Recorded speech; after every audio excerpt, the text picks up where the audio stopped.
Well, this is a subject that most parents never want to deal with, but it's got to be dealt with. I can promise you, if it's not dealt with, it will haunt your child for the rest of their life. And I want to help you with a script to communicate to your child that you love them. And they've got to stop it.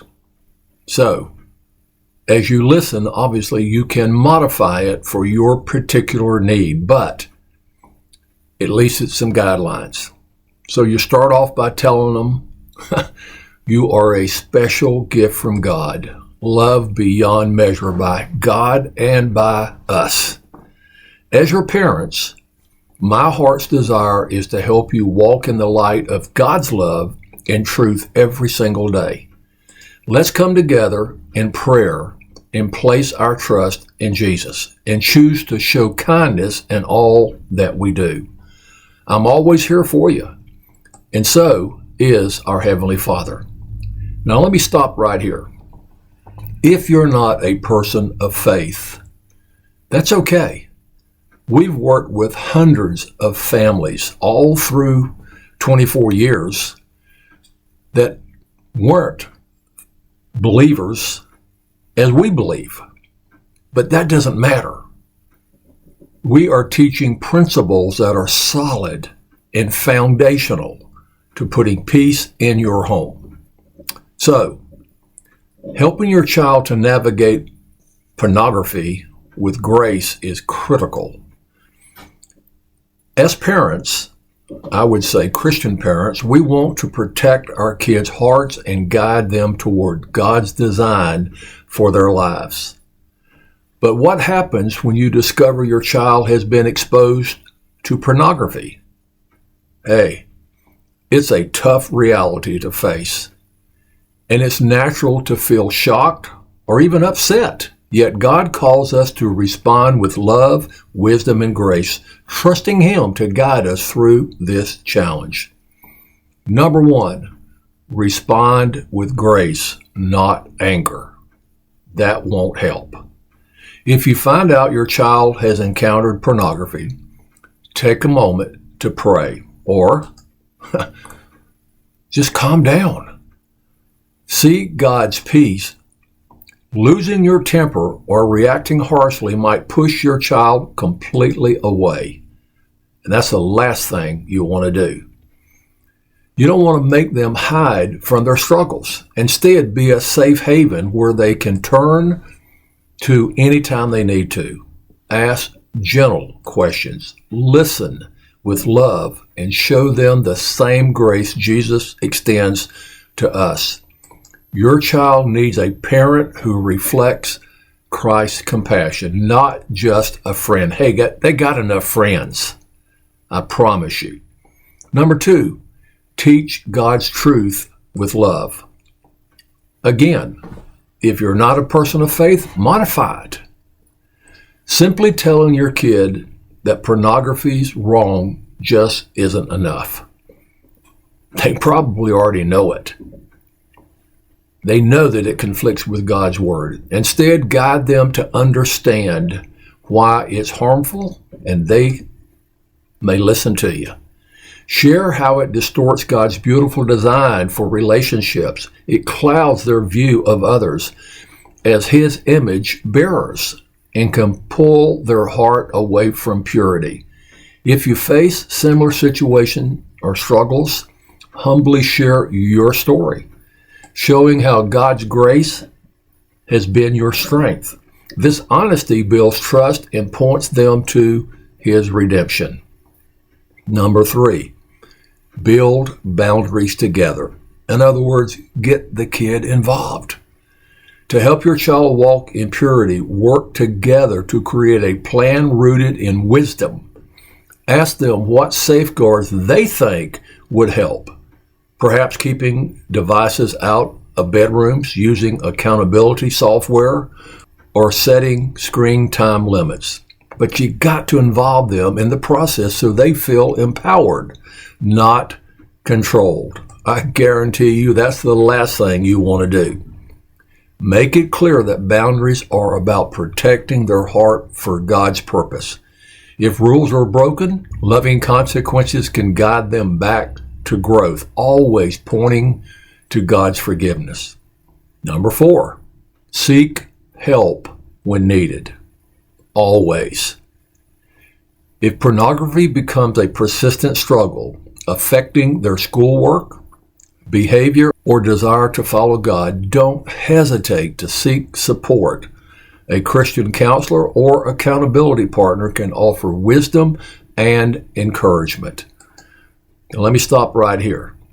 You got to be real careful who you pick to counsel with your child. Check them out. Get references before you make that decision. Pray together. Seek God's strength and trust that He can redeem any situation. Any. Acting early shows your child that you're committed to their spiritual and emotional well-being. A call to faithful parenting.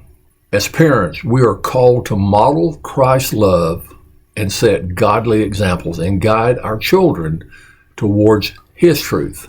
Facing pornography is a challenge, but it is also an opportunity to deepen trust, share God's design for purity, and lead your kid closer to Him. Be present, be prayerful, and steadfast, knowing that God equips you to shepherd your child's heart. With God's strength, you can help them walk in the freedom and purpose God has for them. Trust is a fundamental part of the parent-child relationship, but it can be damaged or even lost when a child makes choices that disappoint parents, such as lying, breaking rules, sneaking out, or engaging in risky behaviors. You don't want to live in a house you can't trust your kids. These actions often stem from poor judgment or not fully considering consequences, because there will always be consequences for positive choices or negative choices.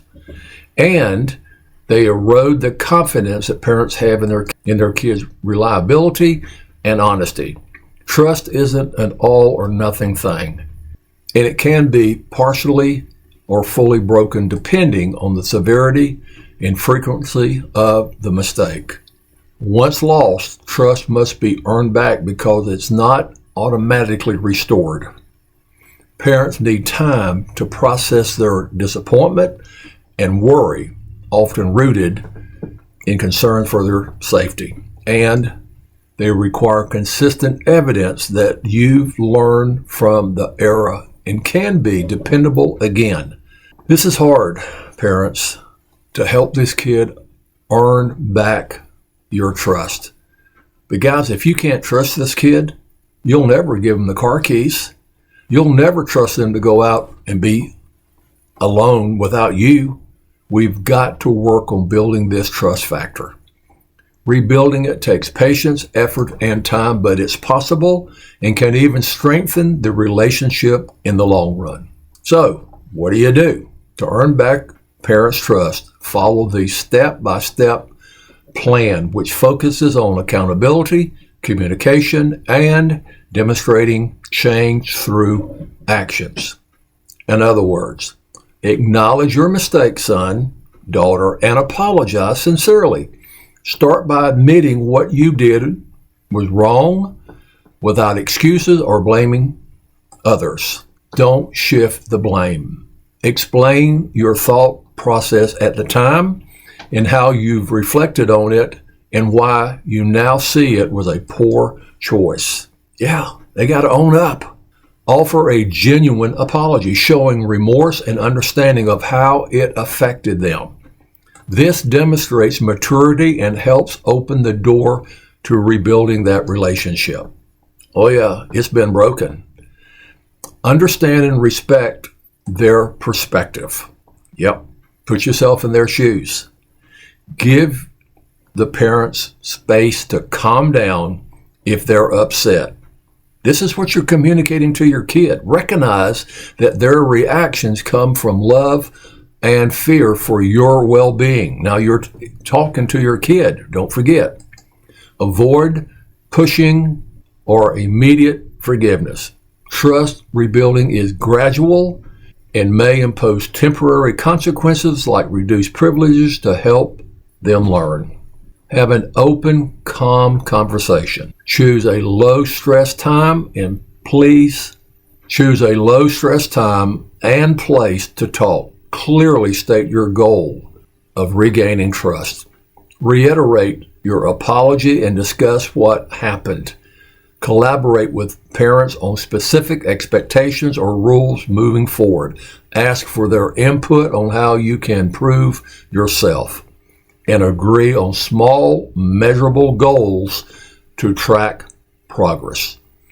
Well, let's stop for a second. How do we do that? Well, we've been doing this now for 24 years, and we've dealt with a lot of kids who've lost the trust of their parents. We do have a way. It's called a behavioral chart or scorecard. And there's a grading system that we'll get into later. But it's a simple process of helping this kid see that they are moving in the right direction and that they truly can earn back your trust. Again, we're talking on what the kid has to do. Make amends where possible. If the actions caused harm, damage to property, or emotional hurt, take steps to fix it. This could include restitution, like paying for repairs, helping with extra chores, or even writing a letter of apology. Commit to not repeating the behavior and follow through on that promise. Demonstrate consistent responsibility and honesty. That's key. It can't be for 1 week. Nothing changes short term. It's got to be over a period of time that's predetermined. Never forget, actions speak louder than words. Show through daily behavior that you're trustworthy. Follow the house rules. Complete tasks without reminders. Be transparent about your plans and whereabouts. And don't ever lie. That will be the worst thing you can do to destroy trust. And by the way, when you mess up, you have to start all over. Yep. If it's been for 30 days that you had to maintain good choices, you start all over. You got another 30 days. So that's the worst thing you want to do. Start with small privileges and earn bigger ones over time by providing reliability. If you slip up, own it immediately rather than hiding it, as honesty rebuilds trust faster.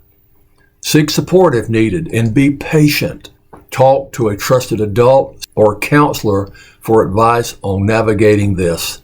Professional help is there if you need it.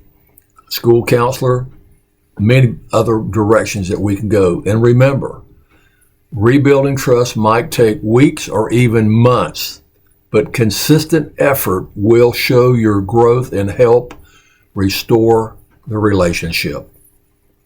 So parents, by following this plan, you're not only regain trust, but also build stronger skills in accountability and self-control, which will benefit the whole family in the long run. So hang on. Help and hope is on the way.